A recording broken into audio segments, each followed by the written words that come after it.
ইলাহি আবদুকাল্লাসি আতাকা ইলাহি আবদুকাল্লাসি আতাকা মুকিররাম বিদ্দুনুবি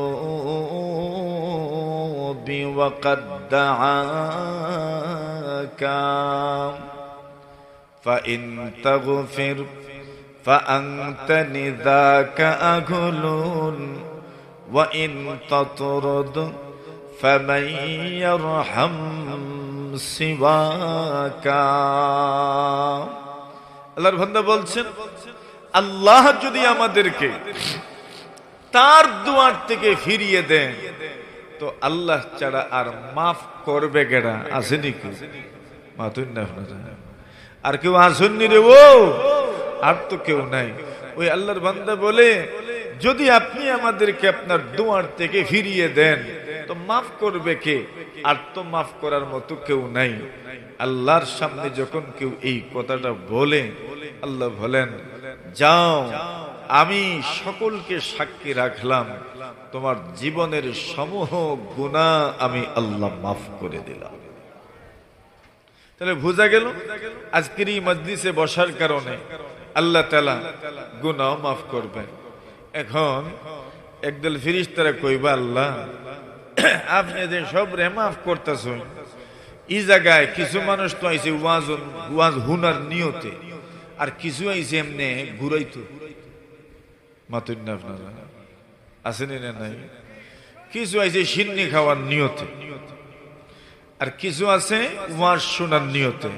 দিও জাতর নিয়ত আছে না নাই? না না, দিও জাতর নিয়তই তো আছে। আচ্ছা কি মনে করেন আপনারা আল্লাহর কাছে আমল হিসাব কি রকম? নিয়ত যেমন আমলের হিসাবও নতুন না আপনারা, নিয়ত যেমন আমলের হিসাবও এমন। ইন্নামাল আ'মালু বিন্নিয়াত, মানুষের আমল নির্ভরশীল কিসের উপর? নিয়তের উপর। আর আল্লাহ মানুষের নিয়তই দেখেন। দেখছেন নি? আমরাও কই এবার নিয়ত বালা না, কইনি না? না আমরা কিতাব বালা না, নিয়ত ভালা না। কাজ কি করছে এটা আমরা দেখি না, কই এটা নিয়ত বালা না। অথচ কাজ সুন্দরই করছে কিন্তু তার কাজকে মূল্যায়ন করি না কেন? বলে নিয়ত কি না ভালা না। দেখছেন নিয়তের কত দাম। আপনার আমার কাছে নিয়তের দাম আছে। আল্লাহর রাসূল বলে ইন্নাল্লাহা লা ইয়ানজুরু ইলা আ'মালিকুম ওয়া সুওয়ারিকুম ওয়ালাকিন ইয়ানজুরু ইলা কুলুবিকুম ওয়া নিয়াতিকুম।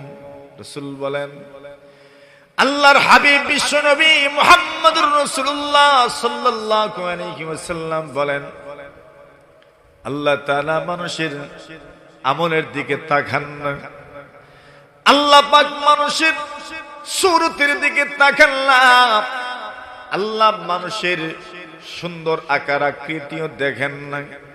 কি দেখেন? রাসূল বলেন ওয়ালাকিন ইয়ানজুরু ইলা কুলুবিকুম ওয়া নিয়াতিকুম। আল্লাহ মানুষের দিল দেখেন, আল্লাহ মানুষের নিয়ত দেখেন। যার দিল ভালো, যার নিয়ত ভালো, কম আমলেই বেড়া পার হয়ে যাবে। মাঝে মাঝে কই না নি আমরা ইগুর দিল বালা না রে বো, কিতা বালা না, দিল বালা না। দেখছেন দিলের ওই দিলেই সব ভালো বানায়, আর নাই দিলেই সব নষ্ট বানায় দেয়। তাহলে আল্লাহ কি দেখেন? আল্লাহ নিয়ত দেখেন, আল্লাহ দিল দেখেন, আল্লাহ আমল দেখেন না, আল্লাহ আপনার সুরত দেখেন না। আমার চেহারা সুন্দর না তো কি হইল? আমার আপনার চেহারার সুন্দর না, রং সুন্দর না তো কি হইল? আল্লাহ তো রং দেখেন না, আল্লাহ তাআলা তো আমার চেহারার গঠন দেখেন না। আল্লাহ কি দেখেন? আল্লাহ তো আমার দিল দেখেন, আল্লাহ তো আমার নিয়ত দেখেন, আমার নিয়ত যদি সাফ হয়, আমার নিয়ত যদি পরিষ্কার হয়, তাহলে সামান্যতেও বরকত হয়নি না নতুন সামান্যতেও কি হয় বরকত। নিয়ত যদি ভালো হয়, দিল যদি ভালো হয়, মাটি যদি ভালো হয়, তাহলে ফল ফসল ভালো হয় না খারাপ হয়। আর ফাত্তর যদি হয়তো ফসল ধরবো, গাছ উঠবো, মানুষে কয় ফাত্তরও কি তাইও ধরে না, জু কেউ ধরে না, কয়নি আপনার দেশ এই প্রবাদ বাক্য আসেনি, আছে। ফাত্তর যদি হয় তাহলে ফল ফসল ধরবে না, গাছ গাছালি উঠবে না।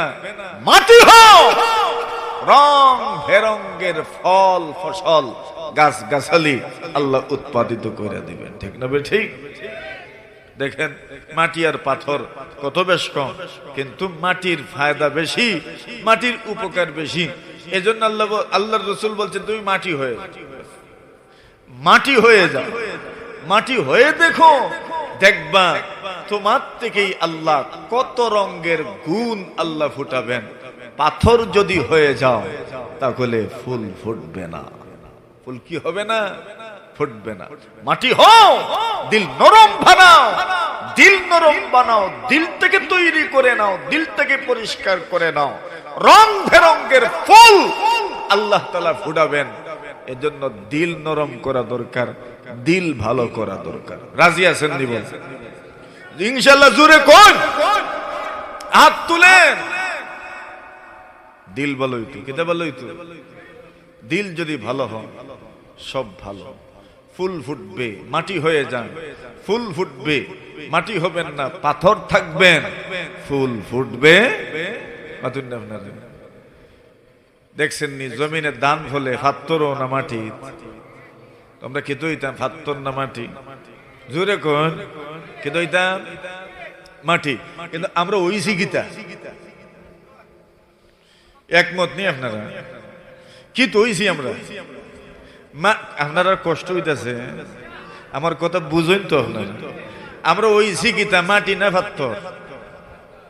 ওইতাম আসলাম গীতা, ওইছি গীতা বলে পাথর যে কেমনে পাথর হইলাম, এটা আল্লাহর কোরআন থেকে কইয়া দিই আপনার। আল্লাহ বলেন সুম্মা কাসাত কুলুবুকুম মিন বাদি যালিক ফাহিয়া কাল হিজারা আও আশাদ্দু কাসওয়া। আল্লাহ বলছেন বনি ইসরাইলের একটা ঘটনা আল্লাহ বর্ণনা করছেন। বনি ইসরাইলের ঘটনা, বনি ইসরাইল বুঝেন তো, ওই ইহুদি যারা, এদের এক ঘটনা আল্লাহ বর্ণনা করছেন। ঘটনা কিতা? ইতা আপনারা ওয়াজ শুনছেন, জীবনে আপনার আর মুখস্থ আছে, এলে ঘটনা আমি কইতাম না, শুধু ইঙ্গিত দিব আপনাদেরকে। ওই যে ভাতিজা চাচার সম্পদের লোভে চাচারে হত্যা কইরা আরেক এলাকায় লাশ ফেলে রাখছিল, আর সকালবেলা ঘুম থেকে উঠা নিজেই চাচার হত্যাকাণ্ডের বিচারের দাবিতে সে আন্দোলন শুরু করছে। আমার চাচারে কে মেরে ফেলছে, আমি হত্যার বিচার চাই। মনে হইছে নি আপনার ঘটনা? ওই মানুষগুলো এখন আসামি হয়ে গেল, যাদের এলাকায় লাশ পাওয়া গেছে। এখন লাশ কে হত্যা করলো, হত্যাকারীকে, ওইটা তো জানার কোনো মাধ্যম নাই। আল্লাহর বান্দাগণ চিন্তা করলেন, এক নবী আছেন তো, নবী মুসা। সুবহানাল্লাহ, জোরে কইন। নবী মুসা নবীর নাম শুনছেন তো আপনারা? নরম না গরম? কি জাত নবী? নরম নবী না গরম নবী? গরম নবী। কি পরিমাণ গরম নবী! শুধু গরমই না, ধৈর্যও আছে, ইলমও আছে। যেই রসুল যেই যুগে আসেন, এই রসুল সেই যুগের সবচেয়ে বড় আলেম। সুবহানাল্লাহ, কালকে কইবা মনে হয়। আরো জোরে কোন। একটা ঘটনা আপনারা শুনাই আমি, ছোট ঘটনা, বড় না। আল্লাহর নবী মুসা আলাইহিস সালাতু ওয়াসসালাম বসে আছেন এক জায়গায়। ওই জমানায় একজন বড় দার্শনিক ছিলেন, বিজ্ঞানী মানুষ। উনি অনেক দিন থেকে পেরেশান। একটা প্রশ্ন উনার মাথায় আইছে। প্রশ্নটা হইল, আল্লাহর পুরোটা আসমান যদি ধনুক হয়, কি ধনুক বুঝেননি আপনারা? ধনুক। আর আল্লাহর আযাব আর গজব যদি তীর হয়, আর আল্লাহ যদি আসমান নামক ধনুক থেকে আযাব নামক তীর যদি জমিনে বসবাসকারী মানুষের উপর আল্লাহ ছাড়েন, তাহলে বলেন তো এই জমিনে বসবাসকারী মানুষ আল্লাহর তীর থেকে বাঁচবো কেমনে? আপনার কাছে বাঁচার কোনো মাধ্যম জানা আছে না? কেন পুরো আসমান কি ধনুক, আর আল্লাহর আযাব আর গজব হইল তীর। ফরব কার উপরে? মানুষের উপরে। বাঁচবেন কেমনে? কোন ব্যবস্থা আছে?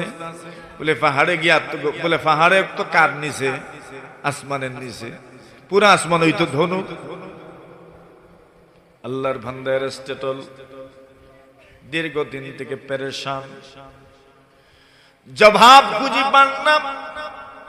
সারাটা আসমান যদি ধনুক হয়ে যায়, আল্লাহর আযাব আর গজব যদি তীর হয়ে যায়, তীর নিক্ষেপকারী যদি হন আল্লাহ তাআলা, সারা পৃথিবীর মানুষ যদি লক্ষ্য বস্তু হয়, নিশানা যদি পৃথিবীতে বসবাসকারী মানুষ হয়, এই পৃথিবীর মানুষগুলো আল্লাহর নিক্ষিপ্ত তীর থেকে বাঁচবে কেমনে? ব্যবস্থাটা কি? এরিস্টটল অনেক গুণী ভোজন, অনেক জ্ঞানী মানুষদেরকে প্রশ্ন করেছেন, কিন্তু কোন গুণী কোন জ্ঞানী প্রশ্নের উত্তর দিতে পারেন নাই, সন্তোষজনক কোন উত্তর দিতে পারেন নাই। পুরাটা আসমান ধনুক। আল্লাহর আযাব আর গজব হলো তীর, পড়বে মানুষের উপর। একজন দুইজন মানুষ নয়, পৃথিবীতে বসবাসকারী সব মানুষের উপর তীর এসে পড়বে। আল্লাহর আযাব আর গজব যদি তীর হয়, আল্লাহর আযাব আর গজবের তীর নিক্ষেপকারীও হইলেন আল্লাহ। আল্লাহ তাআলা যে তীর মারবেন, যাকে লক্ষ্য করে মারবেন, ওইটা কখনো লক্ষ্যভ্রষ্ট হবে না, বরং লক্ষ্য বস্তুতে গিয়ে আঘাত করবে, কোনো সন্দেহ নাই।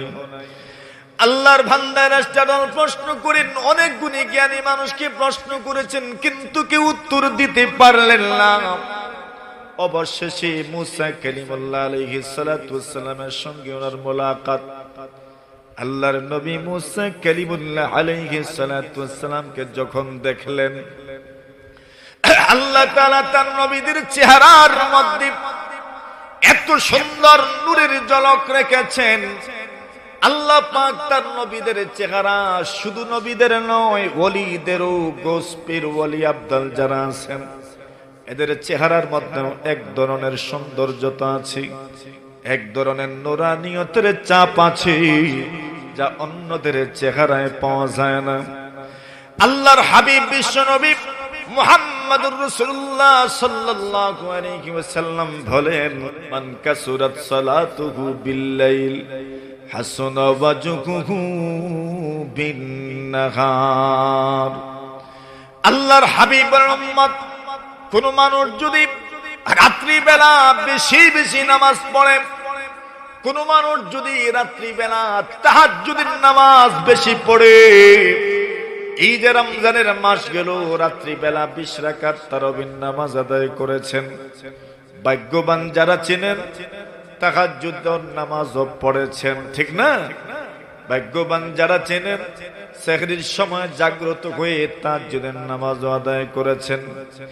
তারাবির দীর্ঘ নামাজের পরে বিতরের নামাজ, এরপরে আবার বসে বসে না হয় দাঁড়িয়ে দাঁড়িয়ে আরো 2 রাকাত নামাজ আদায় করেছেন, পারলে আরো 2 রাকাত নামাজ আদায় করেছেন, পারলে যোহরের সময় কিছু নফল নামাজ আদায় করেছেন।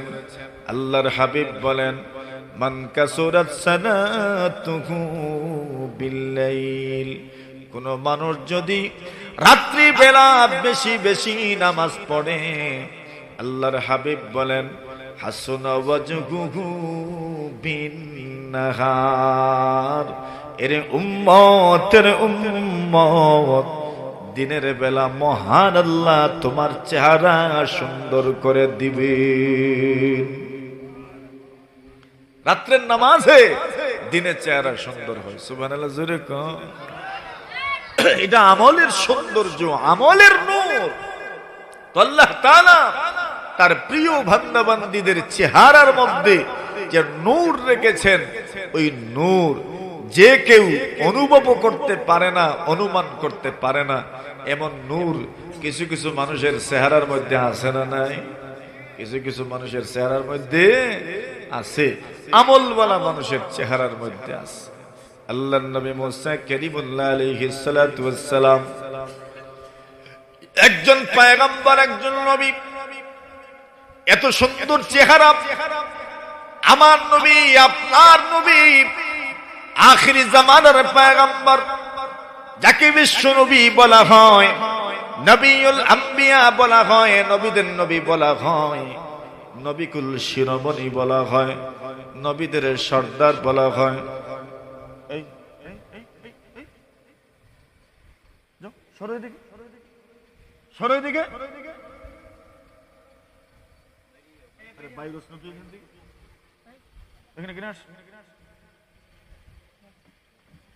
ওইখানে বস। এই তোমরা আওয়াজ করো কেন? সরো এখান থেকে, সরো তুমি এখান থেকে।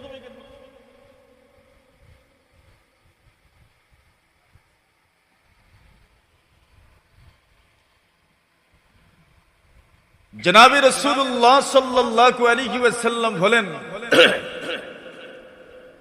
একজন মানুষ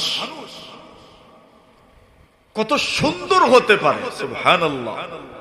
আমার নবী, আপনার নবী, আখিরি জামানার পয়গম্বর বিশ্ব নবী মুহাম্মদুর রাসূলুল্লাহ সাল্লাল্লাহু আলাইহি ওয়াসাল্লাম কত সুন্দর।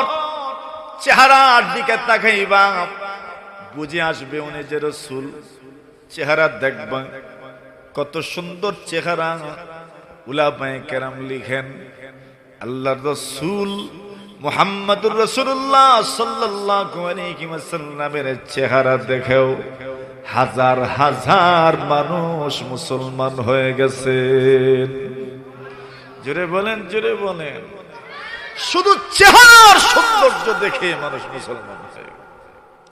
শুধু মুহাম্মদুর রাসূল নয়, আল্লাহর নবীজি যাদেরকে পড়িয়েছেন, যারা পয়গম্বরের শিষ্যত্ব গ্রহণ করেছে, যারা পয়গম্বর আলাইহিস সালাতু ওয়াস সালামকে দেখেছেন, যারা পয়গম্বরের কাছে পড়েছেন, যারা মুহাম্মদুর রাসূলুল্লাহ সাল্লাল্লাহু আলাইহি ওয়াসাল্লামের কাছে পড়েছেন, আল্লাহর নবীজির সামনে শিষ্যত্ব গ্রহণ করেছেন, এমন মানুষগুলোর চেহারা দেখেও হাজার হাজার মানুষজন মুসলমান হয়ে গেছে।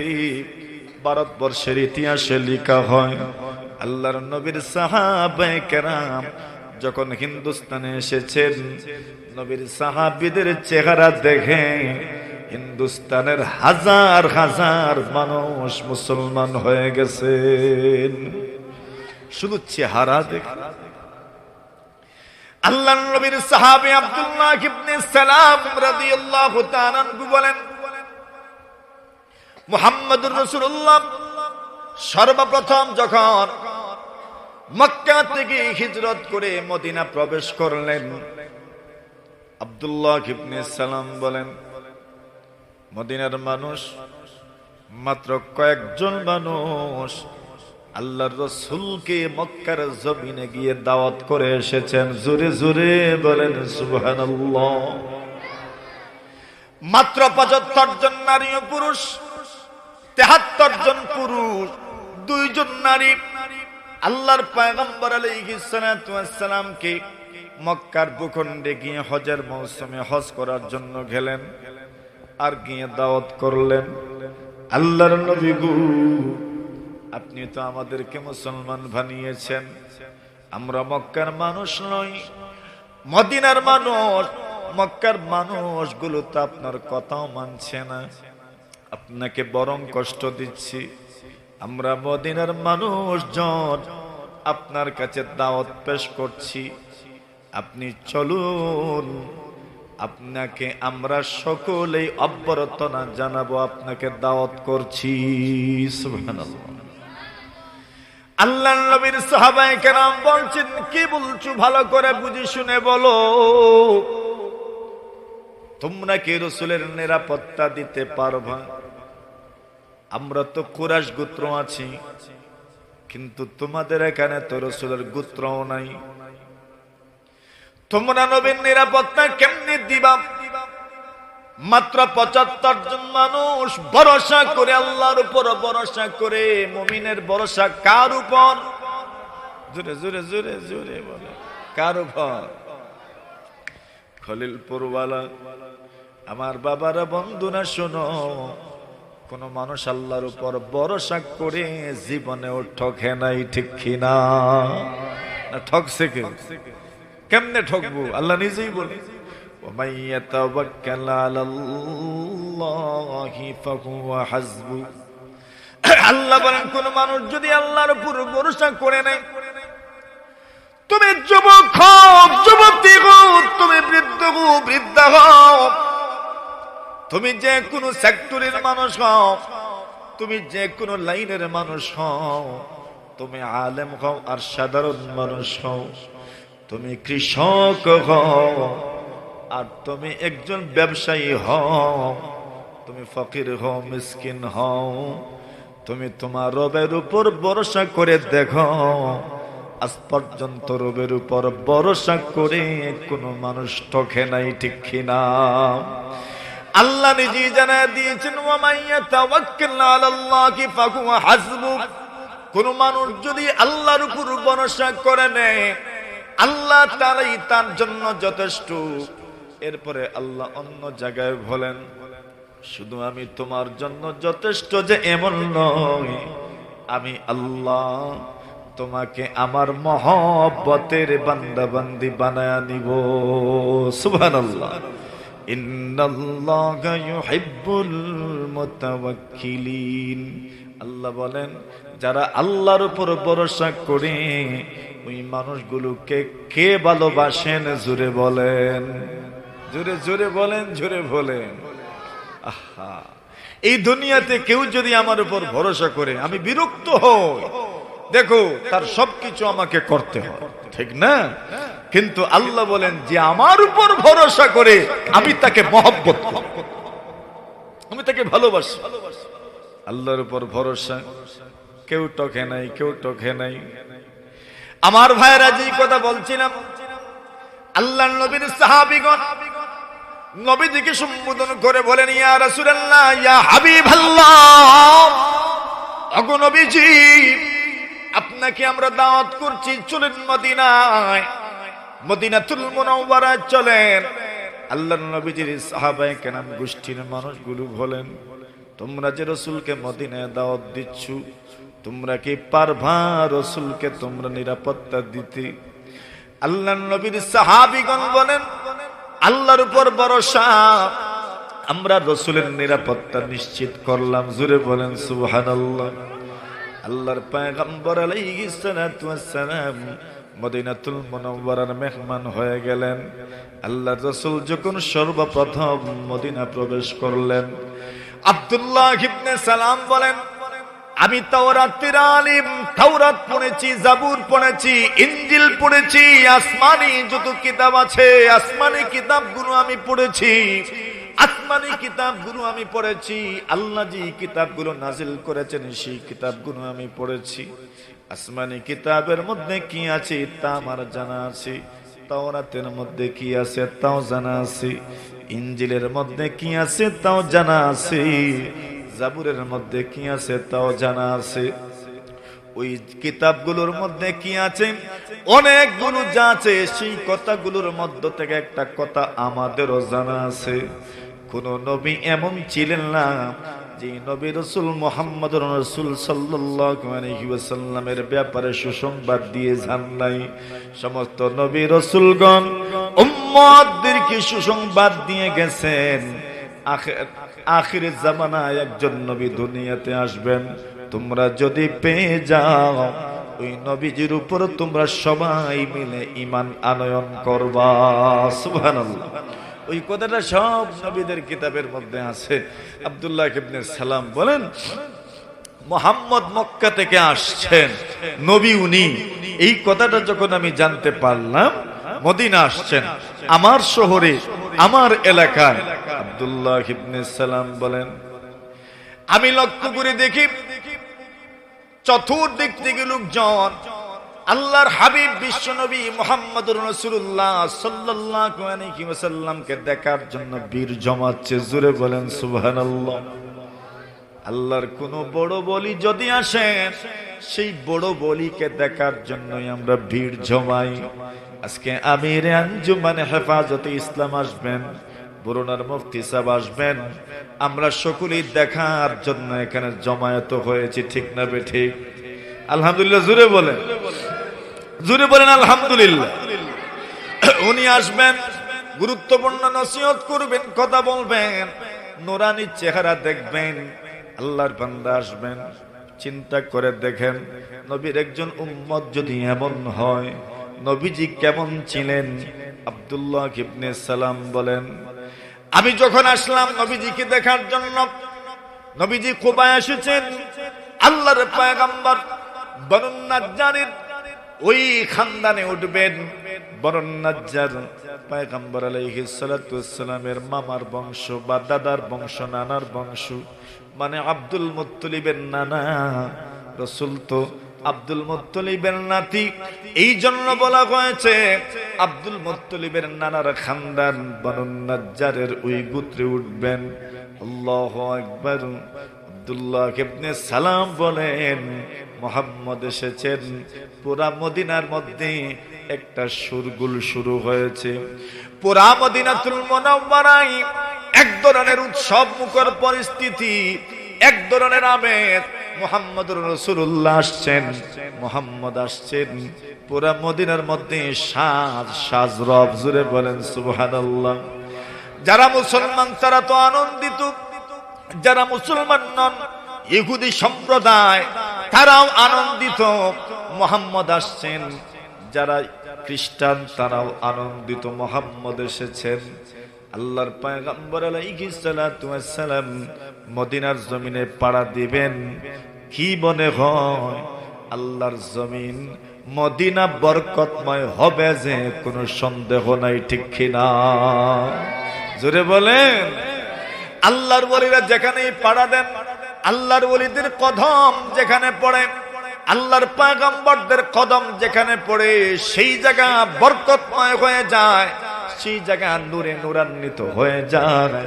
আল্লাহর পয়গম্বরের সারা পাতা বরকত, পা থেকে মাথা পর্যন্ত রাসূলের বরকত। জোরে বলেন সুবহানাল্লাহ। কি পরিমাণ বরকত, কি পরিমাণ বরকত!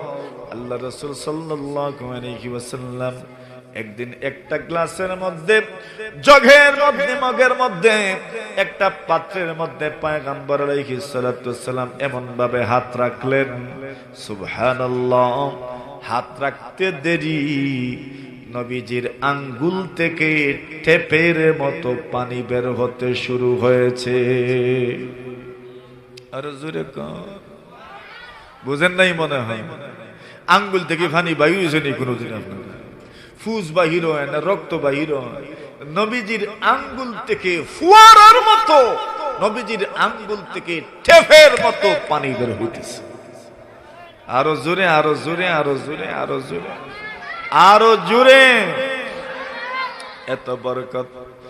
আল্লাহর পয়গম্বর কদম রেখেছেন, পাও রেখেছেন মদিনাতুল মুনাওয়ারায়। নবীজি সাল্লাল্লাহু আলাইহি ওয়াসাল্লাম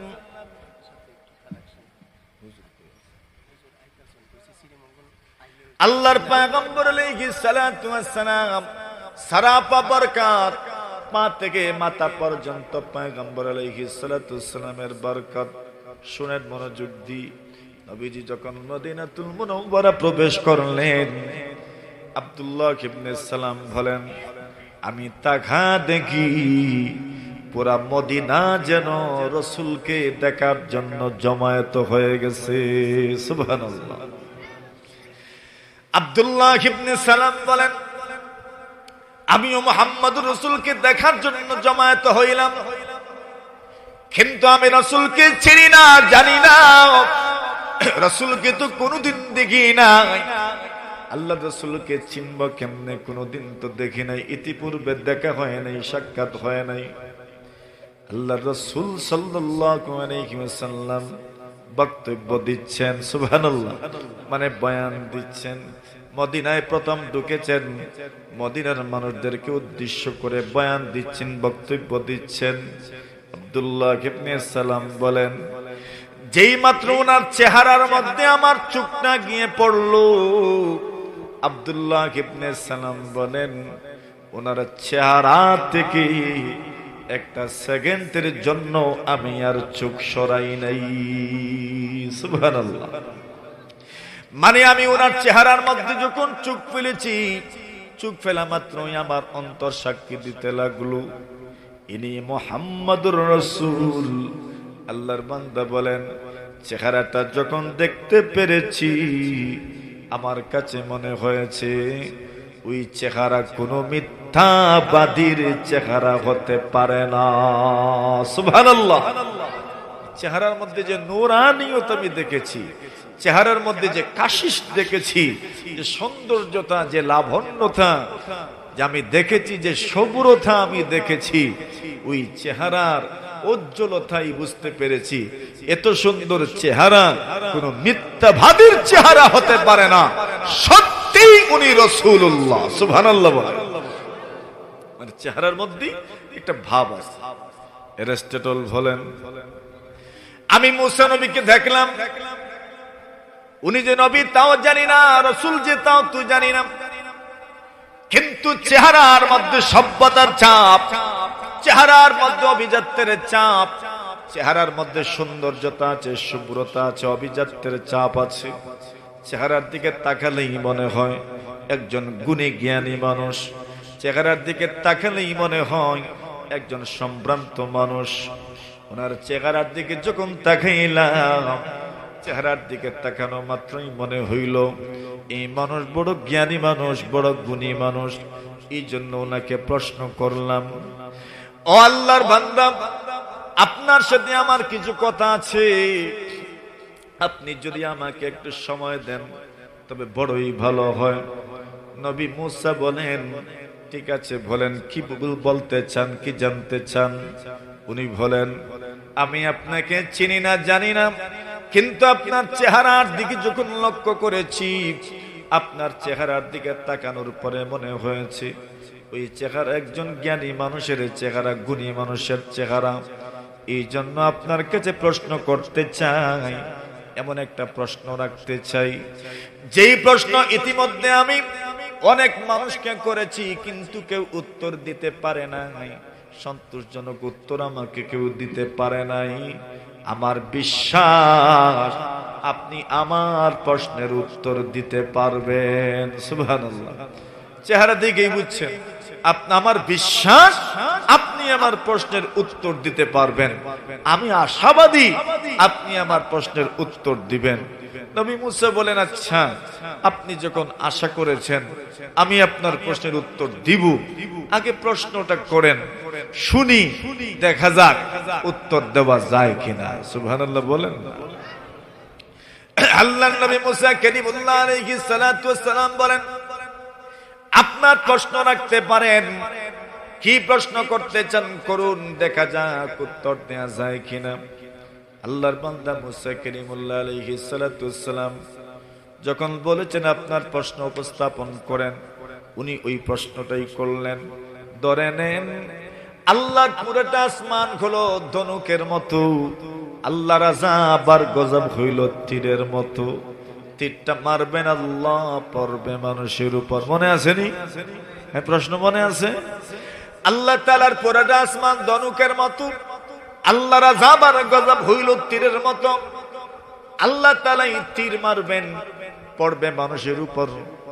ইবাদ মুসা আলাইহিস সালাতু ওয়াস সালামকে বলেন, এত বড় ধনুক যদি হয়, আসমান পুরাটাই ধনুক, খলিলপুরওয়ালা আমার বাবারা, বন্ধুরা, ভাইয়েরা, আল্লাহর আসমানের নিচ থেকে কেউ কি দূরে যাইতে পারবেন?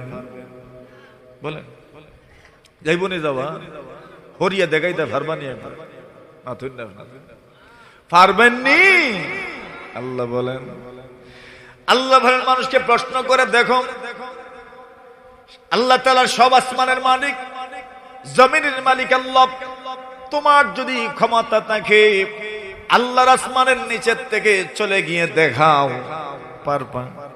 আল্লাহর আসমানের ছাদের নিচ থেকে একটু সরে দেখাও। বলে নাই, সুযোগ নাই। পুরাটা দুনিয়া আসমান বেষ্টন করে আছে। জুড়ে বলেন ঠিক কিনা? খালাকাস সাবআ সামাওয়াতিন তিবাকা। আল্লাহ বলেন একটা নয়, দুইটা নয়, একাধারে আল্লাহ পাক 7টা আসমান সৃষ্টি করেছেন। ওই 7টা আসমান আপনাকে বেষ্টন করে আছে। ওই 7 আসমান আপনি ওইটাকে ভেদ করে কোনোদিন যেতে পারবেন না, ঠিক কিনা? আল্লাহ রাজত্ব থেকে দূরে যাওয়ার ক্ষমতাই তো আমার না। যেখানেই যাব সেখানে কার রাজত্ব? আল্লাহ তাআলার রাজত্ব। আল্লাহর রাজত্ব থেকে আপনি কিভাবে যাবেন বলেন? ওই সুযোগটাই তো নাই। আল্লাহ তাআলার রাজত্বই সব জায়গায়। এখন পুরাটা আসমান হইল ধনুক, আল্লাহর আযাব আর গজব হইল তীর। মারবেন কে? মনে আছে তো? আল্লাহ যেটা মারবা এটা কি তা মনে করুন আপনার জায়গা মতো ভরব নিনা, দূরে যাইব, জায়গা মতোই ভরব, জায়গা মতোই। লক্ষ্য ভ্রষ্ট হবে না, মিস হবে না। এটা মারলে আমরা মিস হয়নি না? না, এটাই শুনি ছোটবেলা কিন্তু লাগি এখনো দুইটাই মিস হয়। রাস্তার দ্বারা আম দেখলে এটা মারুননি না? না, সব সময় ফোড়েনি ঠিক মতো। বুঝা গেছে আম যে ফাড়ন যে এটা বুঝা গেছে।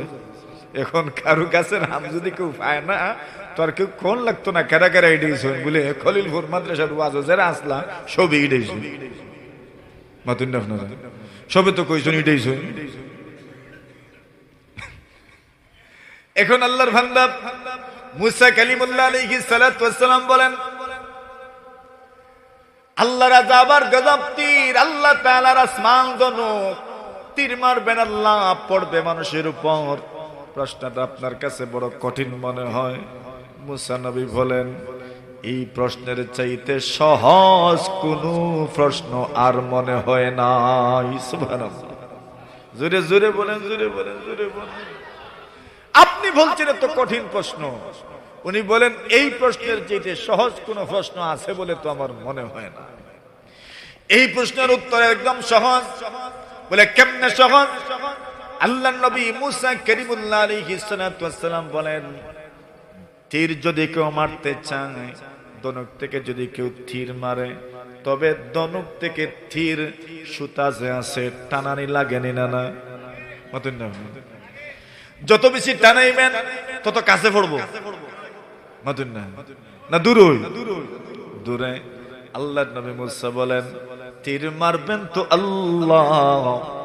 এখন তীর মারনেওয়ালা যখন তীর মারেন, তীর মারনেওয়ালার নিকটে যে তাকে তার উপরে পড়ে না, যে দূরে তাকে তাকেই লক্ষ্য বস্তু বানানো যায়। আল্লাহর বান্দা বলেন, দুনিয়ার জমিনে কেউ যদি তীর মারে, তবে তার কাছে গেলে যেমন তোমার উপরে তীর পড়বে না, ঠিক তেমনি ভাবে যদি আল্লাহ পাক তীর মারনেওয়ালা হন, পুরোটা আসমান যদি ধনুক হয়, আল্লাহর আযাব আর গজব যদি তীর হয়, পরে যদি মানুষের উপর, বাঁচবেন কেমনে? বলে আল্লাহর কাছের মানুষ হয়ে যাও, আল্লাহর একটা আযাব আর গজবের তীরও আপনার উপরে পড়বে না। সুবহানাল্লাহ বলে।